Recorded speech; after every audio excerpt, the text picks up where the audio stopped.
Imaginez une société si avancée qu'elle construit un vaisseau pouvant voyager à travers l'espace. Cela nous amène à une hypothèse intéressante.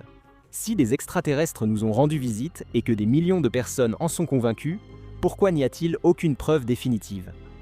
Peut-être que la réponse réside dans un groupe mystérieux d'agents gouvernementaux chargés de dissimuler la vérité, mandatés par les puissants pour garder les secrets du cosmos sous silence.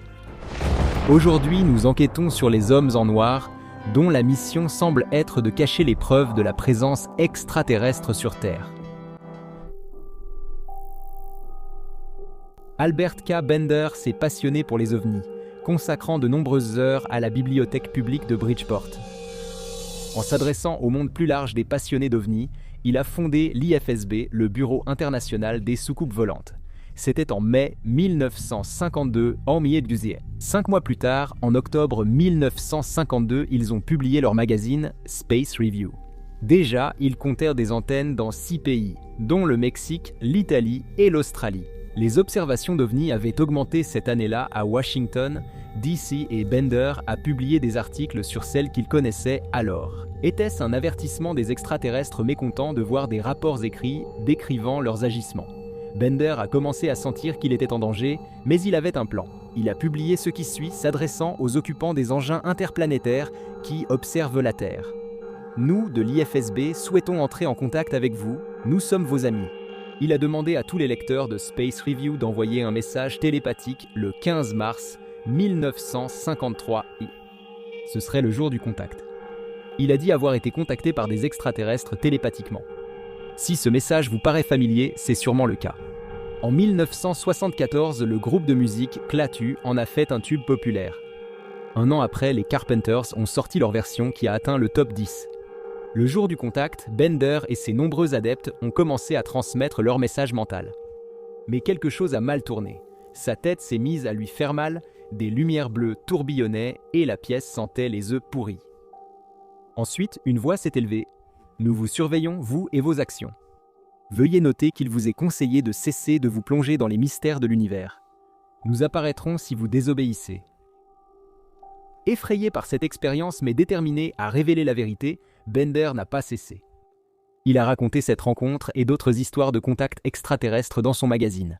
Après plusieurs jours à avoir l'impression d'être surveillé et suivi, et en rentrant chez lui pour découvrir de petits changements comme si quelqu'un avait fouillé ses données sur les ovnis, Bender a reçu la visite des êtres qui allaient devenir connus sous le nom des hommes en noir. En 1962, Bender a rapporté dans son livre « Soucoupe volante et les 3 hommes » qu'il avait vu des hommes habillés de costumes noirs, portant des lunettes de soleil et des fedoras noirs. Le trio utilisait la communication télépathique. Ils ont suggéré que les corps que Bender voyait étaient des humains enlevés utilisés pour communiquer. Ils lui ont montré des images d'une planète détruite par des maraudeurs venant d'un système de planètes très éloigné. Le système d'où venaient les extraterrestres. Le message était clair. Ils avaient détruit une planète et ils pouvaient recommencer. Ils étaient ici, selon Bender, pour prélever un produit chimique précieux dans l'océan terrestre et aucune ingérence ne serait tolérée. Ensuite, ils ont montré à Bender leur vraie apparence par télépathie. Comme l'a écrit Bender, cela représentait un monstre hideux, plus terrifiant que tout ce que j'ai jamais vu dans les œuvres d'artistes de science-fiction ou de fantasy. Quelle que soit la vérité, Bender a arrêté son magazine Space Review en octobre 1953, un an après l'avoir lancé. Cela, malgré le fait que son IFSB ait eu un immense public international, il a écrit dans son dernier numéro « Nous aimerions publier l'histoire complète dans Space Review, mais en raison de la nature des informations, nous regrettons qu'on nous ait déconseillé de le faire. Nous conseillons à ceux qui enquêtent sur les soucoupes volantes d'être très prudents. Les hommes en noir ont réussi leur mission. Le Bureau international des soucoupes volantes a fermé, la vérité restant cachée. » Même la sortie de son livre 9 ans après n'a pas ravivé l'hystérie attendue d'une telle visite.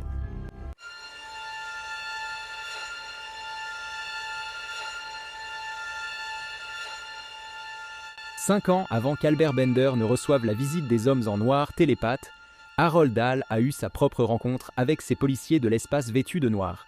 En mission de conservation avec son fils et son chien à Puget Sound, Washington, Harold Dahl a vu 6 engins en forme d'anneau flotter à un demi-mile au-dessus de son bateau.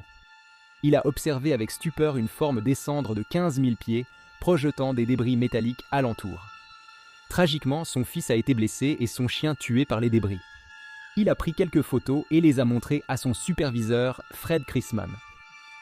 Fred était sceptique, mais lorsqu'il s'est rendu sur le site, il a vu l'étrange engin de ses propres yeux. Le matin suivant, un homme en costume noir a rencontré Dal. Ils ont parlé de ce qui s'était passé la veille et Dal a été averti de ne pas parler de l'incident. De mauvaises choses arriveraient s'il le faisait. Gray Barker, dans son livre de 1956, « Ils en savaient trop sur les soucoupes volantes », a écrit cette citation des mystérieux hommes en noir. « Ce que j'ai dit est la preuve pour vous que j'en sais bien plus sur cette expérience que vous ne voudrez le croire. » Harold Dahl et Fred Chrisman ont plus tard déclaré que tout cela était un canular. Était-ce vrai? L'aveu a renforcé la conviction que les hommes en noir existaient bel et bien et qu'ils avaient effrayé les deux hommes au point de leur arracher de faux aveux. Et les photos? Les preuves qui ont convaincu les autres que Chrisman et Dahl avaient vu quelque chose. Les photos étaient nées floues, trop floues pour distinguer la moindre preuve. Était-ce encore un acte des hommes en noir? Dahl affirmait qu'ils avaient brouillé les photos d'une manière ou d'une autre. Avant leur confession présumée, Harold et Fred ont contacté un journal de Chicago pour raconter leur histoire. Deux officiers militaires du renseignement A2 de l'armée, à la demande du journal, sont venus enquêter sur les lieux. Le lendemain, l'avion B-25 dans lequel les deux officiers rentraient chez eux a pris feu et s'est écrasé. Les deux officiers ont été tués. Les hommes en noir ont-ils envoyé un message fort à Harold et à son superviseur? Les deux officiers détenaient-ils des informations qui auraient confirmé l'existence d'extraterrestres? Ou était-ce une simple coïncidence? Les preuves soutiennent-elles les dires de nos témoins oculaires? En 2008, Shane Savard et un agent de sécurité d'hôtel ont affirmé avoir aperçu un ovni depuis l'hôtel Niagara Falls où ils travaillaient tous les deux. Plus tard, deux hommes en noir sont venus dans la chambre d'hôtel chercher les deux hommes. Les images de vidéosurveillance de l'hôtel montrent que les hommes étaient bien là, exactement comme décrit. Le personnel de l'hôtel affirmait qu'ils étaient imberbes sans même avoir de sourcils. Les angles montrent deux hommes exceptionnellement grands, menaçants et sérieux. La clarté ne confirme ni ne discrédite les propos du personnel de l'hôtel. 40 ans plus tôt, en 1968, le chercheur sur les ovnis Jack Robinson a été traqué par un homme déterminé qui est resté devant leur immeuble du New Jersey pendant 3 jours consécutifs.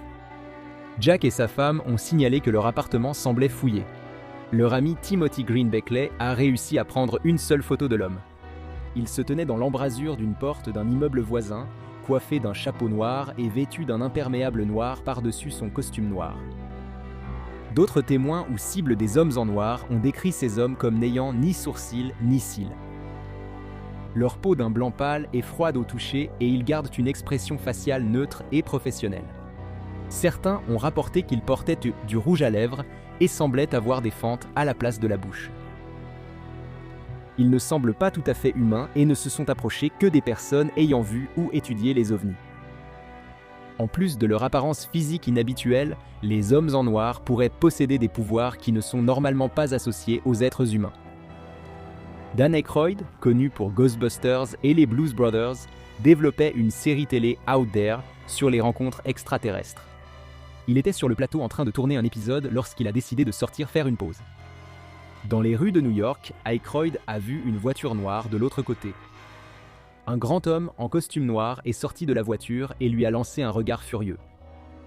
Aykroyd détourna la tête pendant moins de 3 secondes et quand il regarda de nouveau, la voiture avait disparu. 2 heures plus tard, les producteurs annoncèrent à l'acteur l'annulation de la série.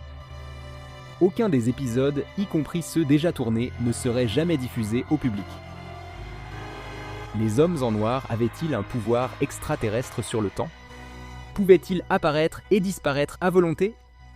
Que s'est-il passé en 2 heures pour que la chaîne annule l'émission?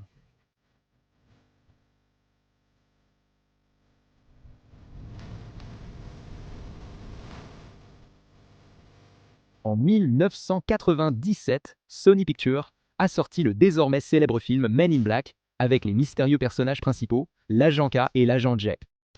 Simplement des êtres humains avec le désir de combattre le mal. Leurs pouvoirs viennent uniquement de la technologie extraterrestre.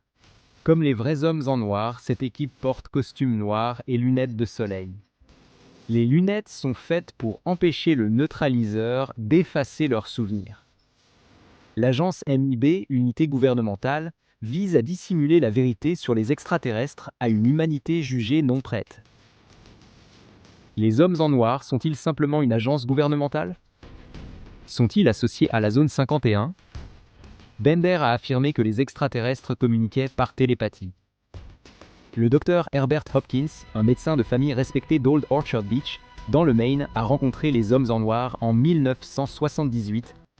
Il les a décrits comme chauves comme des œufs, sans sourcils ni cils. Ils avaient une peau lisse et plastique comme une poupée, sauf qu'elle était d'un blanc cadavérique, et ils parlaient d'une voix monotone, sans aucune expression, avec une élocution mécanique.